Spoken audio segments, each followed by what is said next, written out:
Bem, e como é que a gente interpreta os resultados do score de cálcio coronariano? Ele vem lá em unidades Agatston, não é isso? Uhum. E assim, a gente vai ter alguns pontos de corte a partir dos quais poderemos dizer que esse paciente é um paciente que eu posso ficar mais tranquilo, que ele não vai precisar de estatina, ou é um perfil de paciente em que eu continuo na dúvida, porque isso pode acontecer, ou é aquele paciente que definitivamente vai ter indicação de terapia mais intensiva, né?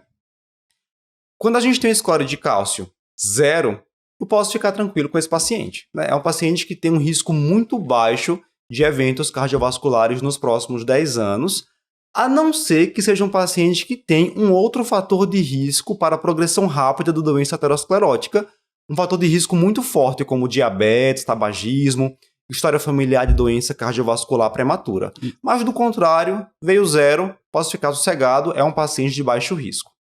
Se ele vem entre 0 e 100, eu não posso definir ainda que é um paciente de alto risco cardiovascular, mas é um risco que já é maior também do que o paciente que tem um score de 0. Já existe um incremento do risco cardiovascular desse paciente.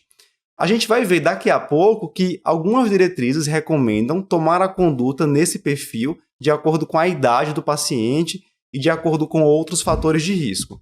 E se o score de cálcio é maior que 100, aí sim eu posso dizer que é um paciente de alto risco cardiovascular.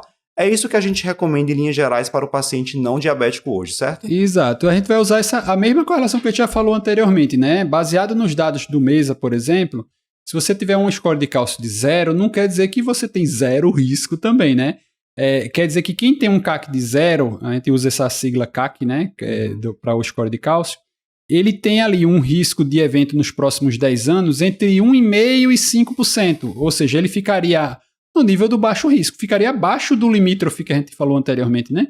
Então, se o limítrofe, o 5 a 7,5, você ainda está na dúvida se vai usar ou não estatina, se ele está abaixo disso, então você está seguro de que não vai usar estatina.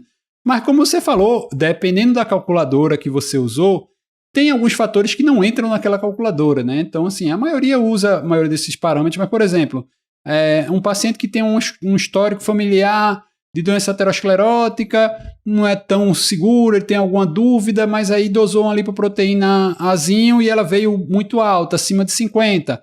Então, a lipoproteína Azinho já é um fator de risco independente. Então, talvez ele, mesmo com score de cálcio 0, ele pode ter placa, a placa não está calcificada. Se é um paciente com menos de 40 anos, que você falou em relação à idade, porque não deu tempo de calcificar ainda. Então, assim, para ter uma doença coronariana com menos de 40 anos, você tem que ter muito fator de risco. Então, assim, é aquele paciente que já tem um histórico familiar muito forte, ou tem um colesterol muito alto. Então, aí ele vai ter outros fatores que, em paralelo, vão acabar sugerindo que você não confie 100% no score de cálcio. Mas a relação é muito forte, né? Assim, os dados são muito robustos, e aí ele dá esse risco abaixo dos 5% em 10 anos. Então, baseado nisso, é que o benefício da estatina talvez não seja tão alto, então você poderia não usar a estatina, né? Você ficaria naquela faixa de não usar a estatina.